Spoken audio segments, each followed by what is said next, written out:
Schedule Vlog sa Filipino actor based here in Kilab, Saudi Arabia, and welcome back to my channel. Agad-agad ko ba natin ito ng reaction na video. Ang Bini Juliet or Bini Joanna and Colette sweet moment, should I say. Wait lang, kasi trending sila sa TikTok ngayon. Tapos yung parang yung tags is ang nakalagay is Happy M. Juliet. Ano ngayon nila? Monthsary ba nila ngayon for today's video? Paki-comment naman guys. So, 1 second longer, let's all watch this. Tignan natin to. Anong meron? Modest fan cam. Ay, cool. Si ano doon? Si Maloy doon. Tingnan mo si Maloy. Oh, kunwari happy siya. Kasi diba iniwanan ni Maloy si Colette for sumama na siya kay Mika, right? Ay ngayon iniwan din naman siya. Ngayon dikit na naman si Maloy for today's video kay Colette. Kasi andyan nga si Joanna, di ba? Naghanap nga ng kalinga si Colette kay Joanna. Kaya nga, ayan o, dikit na naman si Maloy. Kasi wala nang choice si Maloy. Wala nang choice si Maloy. Samantalang, what do you call this? Samantalang iniwan din siya ni Mika.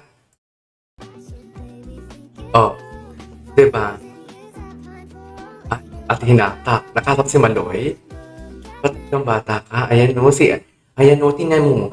Awkward moment ito para kay Mika kasi katabi niya si Colette. Kasi nga, iniwan ni Maloy si Colette for Mika. Ngayon, si Mika, bumalik na naman siya kay Aya. So, awkward moment. Tingnan mo itsura ni Aya. Itsura ni Mika, ni hindi nga siya makatingin kay Colette. Kasi nga, nagtaksil si Maloy kay Colette because of Mika. Diba? Oh? Tama ba yun? Diyos ko, dahil yung analysis ko, hoy, hindi ganun. Diba? Oh, diba? Awkward moment talaga, dear. Kung mapapansin nyo, awkward moment talaga si ano. Oh, diba? Magkatabi na si Colette tsaka si Maloy for today's video. Pero ang mata ni Colette nasa kay Joanna. Kasi nagkamabutihan lang sila. Kasi nga, remember sa last reaction video ko, niyaya ni Colette as si Joanna pumunta ng Boracay para magkape. Kasi nga, devastated talaga yung feelings niya.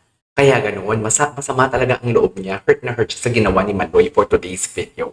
Kaya ayun, nag-coffee sila sa Boracay, nag-usap sila habang naglalakad sa dalampasigan. And ayun, napansin ni Colette na okay din naman pala si Joanna. Kaya, go! Tama ba yun? Samantalang naiwan si Maloy. Si Maloy na patuloy pinagsisiksikan ang sarili. Uy, ba't inaaway si Maloy? Colette as a human jacket, ay talaga pa. Huwag natin awayin si Maloy. Favorite ko yan si Maloy. Oh, tinan mo oh. Chine-check talaga ni Colette si Joanna. Parang ang pahiwati dito ni Colette is, hey, andito lang ako mamaya na tayo mag-usap, okay? May inaayos lang po. Ang inaayos niya is makipag-formal break na talaga siya kay Maloy. Charis! Charis! Jolet na pala tayo for today's video. Jolet na pala tayo. Diba? Ayan, ganda ni Jo. Wala na, delikado na. Ito na talaga siya. Ito na talaga. Ay, mahal mo ako. Na. Tapos na ang ligaya nila for today's video. Na-call ka sa best friend mo. Na-call ka sa ka-coffee mate mo dun sa among Boracay. Charis. Bakit na ba Boracay? Pwede naman sa TV. Diyos. Wait, ako yung, ano sabi? Ito na nga. Ako yung, ang ganda ng araw kasi ang ganda ng pwede bang pupuntahan ka sa bahay. Ano daw? Strict parents ko, wait, i-ready ko yung kalabaw. Ay, hindi mo kaya. Mag-ready talaga ng kalabaw. Hindi mo kaya, kailangan niya. Alam mo, ready talaga siya magpatumba ng kalabaw. Magkano kalabaw ngayon? Mahal ang kalabaw ngayon. Diba? Pinakilala na nga sa pamilya. Yan ang sinasabi ko. Pinakilala na nga sa pamilya. With Ate Joanna and Ninang Colette. Oh. Kunwari, dahilan ang bata na nagsistay sila sa sa isang kwarto. Dinahilan ang bata. Di ba yan yung usually yung for example, yung may magjowa. Tapos yung ate or yung girlfriend mo may kapatid na may kapatid na mas nakakabata. Dalhin lang nila yan sa kwarto para maglabing-labing lang sila doon. Kunwari, ginamit ang bata. Di ba ganun yun, Ti? Ganun yun, alam ko yun. Papunta pa lang sila, pabalik na ako. Kaya huwag nila kang aanohin. Kilala ko na yan sila. Ganyan na ganyan ang eksena nila for today's video. Wala silang maloloko. Wala na gabi. Oh, ito na yung mga panahon na unti-unti nang napopol si Colette kay Joanna. Unti-unti niya na nakakalimutan ang mga sakit na binigay sa kanya ni Maloy. Pero malay mo, diba, may makita tayong mga video na, alam mo yon, umiiyak si Joanna kasi iniwan ni Colette si Maloy. Iniwan na ni Colette, iniwan na Colette si Joanna kasi bumalik na siya kay Maloy. Diba? Wala. Pero ngayon, enjoy muna natin kasi happy M daw ang Jolette ngayon. So, hindi ko lang alam kung ano ba ang happy M. Ay, ito na. Ito na. Ito na yung pinapakita talaga ni Colette kay Maloy na naka-move on na siya. Ito na yon. Nag-IG stories, nagre-reels, nagti-TikTok live together with Joanna. Parang pinamumukha dito ni Colette. Ito ang senaryo mo, jeez. Samantalang walang kalabalang si Joanna na rebound siya. Ganun ba yun?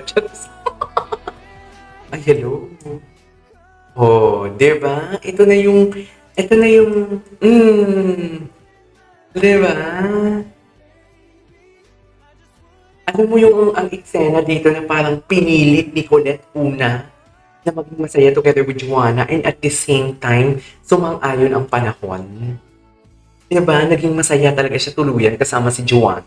At hindi mo talaga maikakaila sa mga videos na napapanood natin for today's video. Diba? Oh, may moment talaga sila. Moment sila. Pinapakita nila kay Maloy. Ganun yan ang eksena nila. Oh. Oh, inamoy nga. Naku, andyan yan sa likod si Maloy. Nakatingin lang yan si Maloy sa likod. Nagmamasid. Sinadya nila yan. Sinadya nila yan.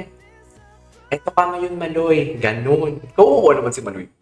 Dapat hindi ganun na. Ano to? Oh. Ayan. Samantalang si Stacy palakad-lakad at hindi alam kung kanino didikit. Ganun ang eksena. Ganun ang eksena. Diba? Ay, inalok ng water pero si Maloy hindi. Kawawa naman si Maloy. Samantalang si Gwen naman, kung nga, sa gitna para hindi malata. Actually, ang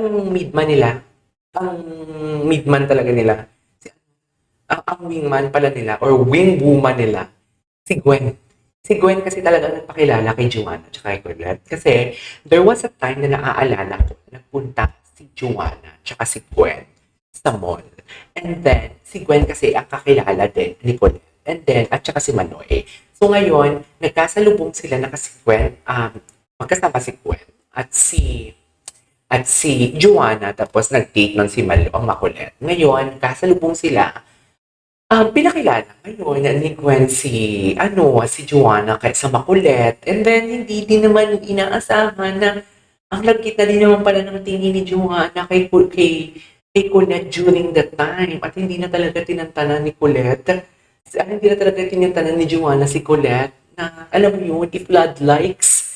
Nag-flood like sa Instagram para mapansin. Yun yung nangyari doon. Kaya, ang dapat sitihin si Gwen. Bakit naman ganun? Bakit ganun? Lahat na lang. Lahat na lang may kasalanan. Diba? Lahat na lang may kasalanan. Huwag ganun. Ay, sino yung lalaki? Kasi si Tristan pala. Anyways, there you go. So that's our for today's video. The Jolette TikTok compilation. This is KJ Vlogs and see you on my next vlog. Bye!